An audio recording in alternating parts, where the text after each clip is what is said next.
राजकुमार जी, काफी कम उम्र में आपने राजनीति शुरू करी। मैं आपके अनुभवों के बारे में भी जानूंगा, ये लोकसभा चुनाव में क्या कुछ चुनौतियां आपने फेस करी वो भी जानूंगा।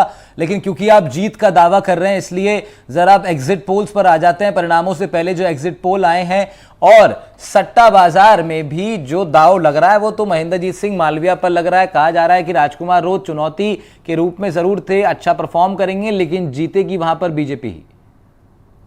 देखो, सट्टा बाजार हो या एग्जिट पोल हो, कुछ भी कहे, जनता ने जिस तरह से एक उत्साह के साथ, जनता ने जिस तरह से एक पर्व के रूप में इस बार लोकसभा चुनाव बांसवाड़ा और बांसवाड़ा लोकसभा चुनाव पे जो जिस तरह से मतदान हुआ है, राजस्थान में हम सेकंड नंबर पे मतदान रहा है यहाँ पर। ठीक बात है। मतलब लोगों ने गुजरात, अहमदाबाद में यहाँ पर माने 30% लोग गुजरात पलायन करते हैं, लेकिन 30% में से 20% लोग वापस रिटर्न मतदान के लिए आए, खुद का खर्चा करके 500, 1000, 2000 का खुद का खर्चा करके मतदान किया है।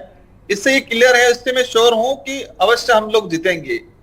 जिस तरह से मोदी जी की यहाँ सभा हुई थी बांसवाड़ा में, हाँ। आपने देखा होगा बांसवाड़ा की सभा में मोदी जी का जो स्टेटमेंट रहा था पूरे देश के लिए चर्चा का विषय बन गया था। जिस तरह से मोदी जी का एक बौखलाहट वाला भाषण जो यहाँ पर हुआ था, इससे क्लियर हो गया था कि उसी दिन मोदी जी ने भी मान लिया था कि बांसवाड़ा सीट हमारे यहाँ से गई है। क्या कहा था मोदी जी ने? मोदी जी ने जिस तरह से कहा था, आदिवासी नक्सलाइट बोला था। इसके बाद जिस तरह हमारी पार्टी को कोई पहचान नहीं लोगों की, ये बोला था।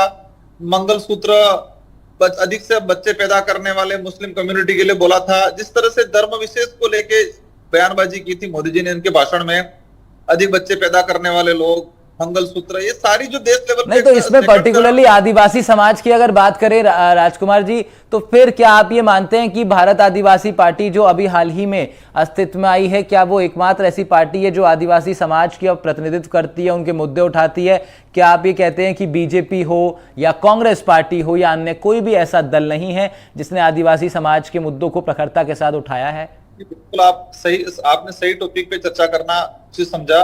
पूरे देश लेवल की अगर बात करें तो ट्राइबलों के लीडरशिप के रूप में कोई भी पार्टी, हालांकि हमारा देश का संविधान जो है धर्मनिरपेक्ष सत्ता, जो पार्टियां जो बनती है वो किसी विशेष जाति को लेके नहीं, लेकिन वास्तविकता देखा जाए कि ट्राइबलों का लीडरशिप किसी भी पार्टी में नहीं था।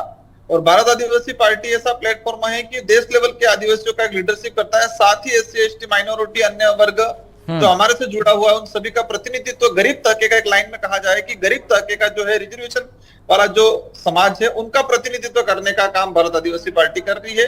और इस बार परिणाम आने के बाद ये लोकसभा सीट जीतेगी और पूरे देश लेवल पे भारत आदिवासी पार्टी का हम लोग प्रचार प्रसार करेंगे और फैलाएंगे।